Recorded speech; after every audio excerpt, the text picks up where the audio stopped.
Uh, Hello, my name is Siddhant. I'm a third year BTech student at MIT Manipal. This video is made as a part of the assignment for machine learning using Python by Skyfi Labs. I'll be going through the Boston housing dataset. I performed linear regression for Boston housing dataset, and I'll be guiding you through what I've done in the project. The first thing that you see is the libraries that I've used. I've used NumPy, Pandas, Matplotlib, and scikit-learn.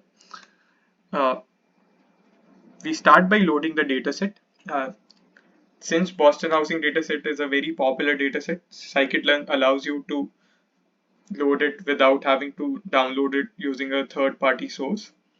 And we also print the description of the dataset.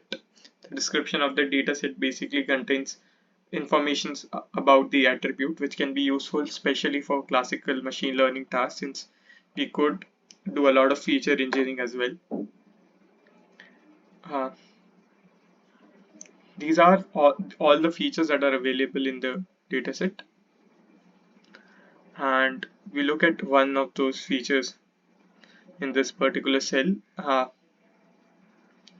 We also look at the housing price, which is our target variable. It is the variable that we're trying to predict.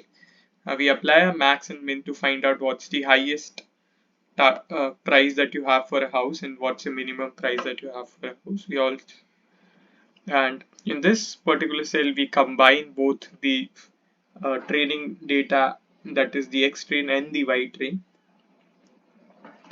And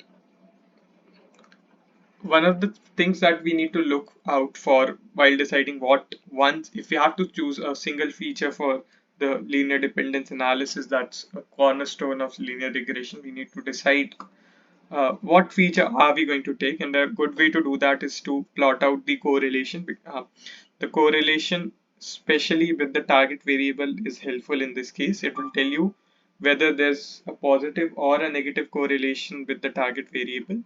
Both of them are of extreme importance because while correlation does not imply causation, it's certainly an important factor.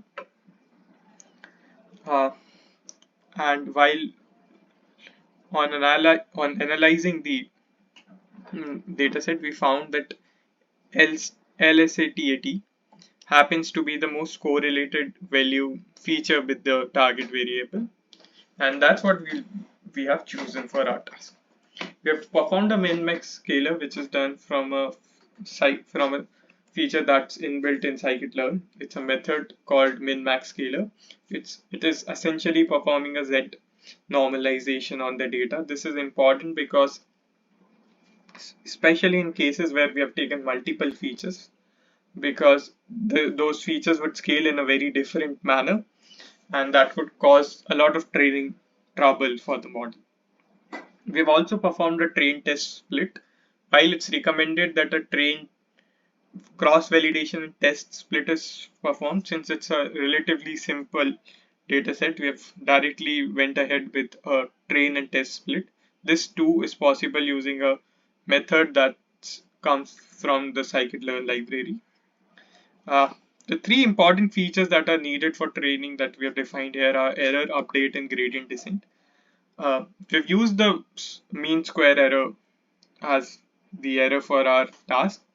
The reason for choosing it is because that allows you to have a better look at it than the other error functions that are available. And it's also easily differentiable, which makes it a good choice for using gradient descent, because at its core, gradient descent utilizes the derivative functionality. This is where we have implemented it. Uh, Once implemented, we also have used func animation, which are a part of the IPython display. That has allowed us to visualize how the function is able to reach this particular value.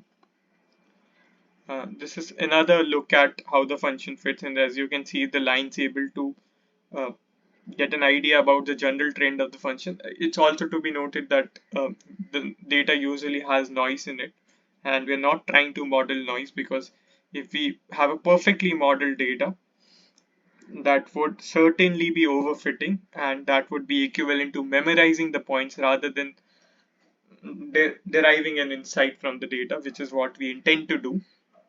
Uh, this is the plot of the iteration versus the error. As you can see, till a certain point, the error has reduced significantly, and this could be useful in deciding the number of iterations for the data. You can also look at the mean squared error, which is the difference between your y-test and predicted. This would give you an idea about the accuracy of the model. Uh,